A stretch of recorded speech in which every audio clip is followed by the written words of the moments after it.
Hallelujah. मसीह में आप सबकी सलामती हो। आज हम खुदावंद के जिंदा पाक कलाम में से 23 ज़बूर की तलावत करेंगे, जिसका उन्वान है खुदावंद मेरा चौपान है। 23 ज़बूर। खुदावंद मेरा चौपान है, मुझे कमी ना होगी। वो मुझे हरी हरी चरागाहों में बिठाता है। वो मुझे राहत के चश्मों के पास ले जाता है।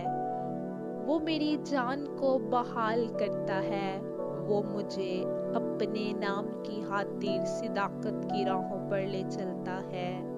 बल्कि हुआ मौत की साया की वादी में से मेरा गुजर हो, मैं किसी बला से नहीं डरूंगी, क्योंकि तू मेरे साथ है।